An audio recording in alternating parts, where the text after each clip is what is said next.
Shalom, shalom mes bien-aimés dans le Seigneur, que Dieu vous bénisse abondamment. C'est moi votre humble serviteur Eli Mongo. Aujourd'hui, par la grâce de notre Seigneur et Sauveur Jésus-Christ, je suis venu encore auprès de vous pour vous parler de la foi, code de la route de tout enfant de Dieu. Nous avons dit ceci, que la foi est une ferme assurance des choses que l'on espère et des démonstrations de celles qu'on ne voit pas. Ma soeur, mon frère, c'est la code de la route. C'est pourquoi Christ a dit ceci, c'est tout à fait impossible d'être agréable à lui sans la foi. Deuxième des choses, la Bible nous dit, car il est le consommateur de notre foi.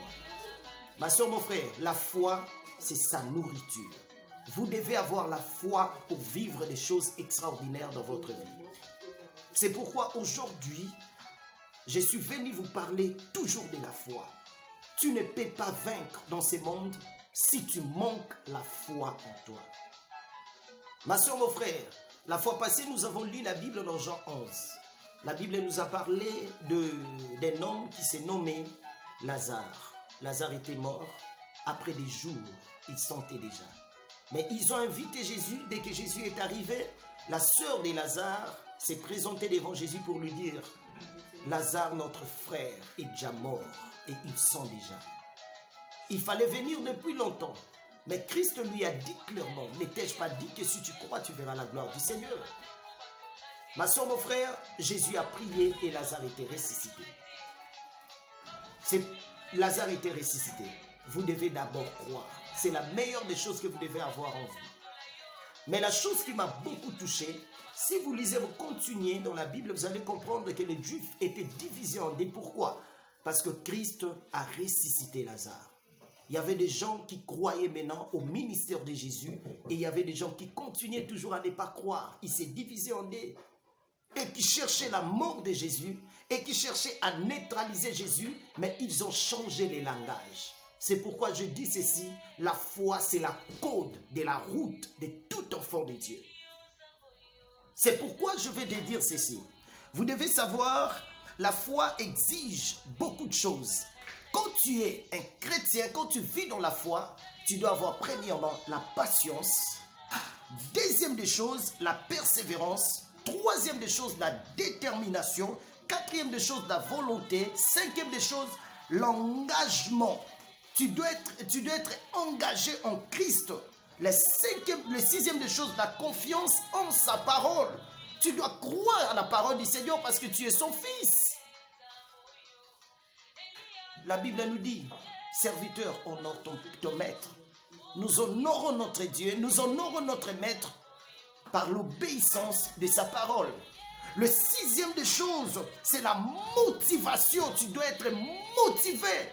Malgré les circonstances, malgré tout ce qui peut arriver dans ta vie, ma soeur, mon frère, tu ne peux pas oublier cela. C'est pourquoi la foi rencontre aussi beaucoup d'épreuves. Beaucoup d'épreuves. Ma soeur, mon frère, tu peux avoir la foi, mais les circonstances se présentent devant toi. Tu peux avoir la foi, mais certaines choses, pour que cela s'accomplisse, ça demande aussi le temps. Le temps, c'est très important. Tu ne peux pas dire qu'un enfant de 10 ans, il a la foi, bien sûr, mais il se décide à se marier et avoir des enfants à cet âge-là. Ce n'est pas impossible devant Dieu. Mais par rapport au temps, Dieu ne peut pas donner à un enfant de 10 à un enfant. Il doit laisser toujours le temps. Ma soeur, mon frère, Dieu veut que vous grandissez. Dieu veut que vous accueilliez la maturité. C'est pourquoi Christ a dit, laissez-le croître. Vous devez d'abord grandir. Grandir que dans la parole du Seigneur. Demeurer dans la parole de Dieu. C'est pourquoi Christ a attendu l'âge de 30 ans pour s'élever, pour aller prêcher la parole du Seigneur. Certaines choses, ça nous demande aussi le temps, c'est très important. La troisième des choses, la persévérance, c'est très important. Ma soeur, mon frère, vous devez persévérer et n'oubliez pas, vous serez persécuté. Vous qui avez la foi, un jour tu seras persécuté par le monde. Le quatrième des choses ou le cinquième des choses, vous allez rencontrer la souffrance dans votre parcours, dans votre vie. Mais ça ne veut pas dire que Dieu vous a abandonné, non. Et le sixième des choses, la tentation. Certaines choses arriveront toujours. C'est pourquoi la Bible nous dit ceci dans Psaume 27, 1. L'Éternel est ma lumière et mon salut. De qui aurais-je crainte? L'Éternel est le soutien de ma vie. De qui aurais-je peur? Tu ne peux pas avoir peur de la vie. Tu ne peux pas avoir peur des situations dans ta vie, dans ton parcours. Ma soeur, mon frère, aussi longtemps que tu établiras la paix dans ton cœur, tu ne verras pas des bonnes choses qui vont t'accompagner. Je vous assure, je vous le dis en vérité.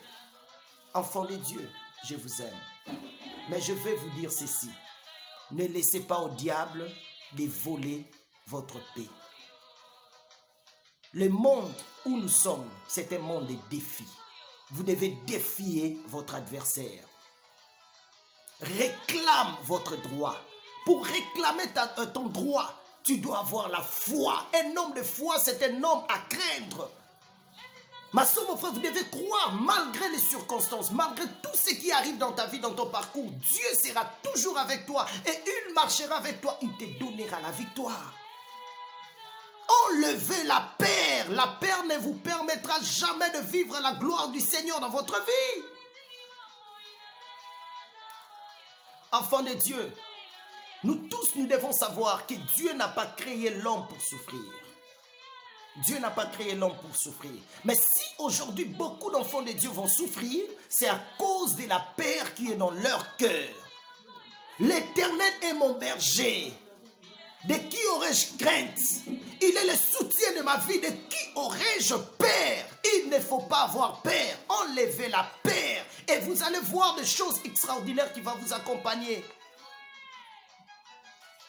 Ma soeur, mon frère, ne laisse pas le diable voler votre paix.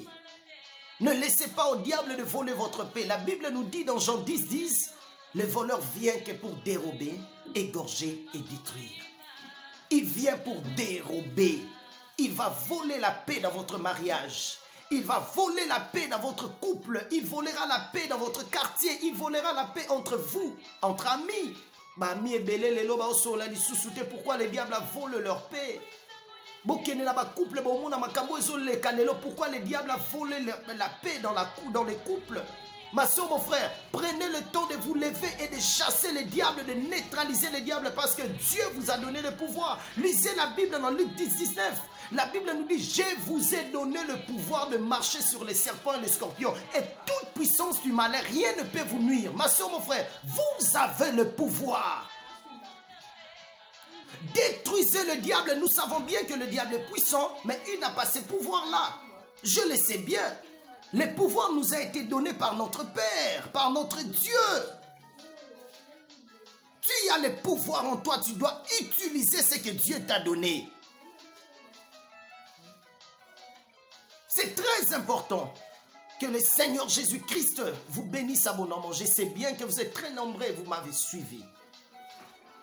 La foi, c'est le code de la route de tout enfant de Dieu.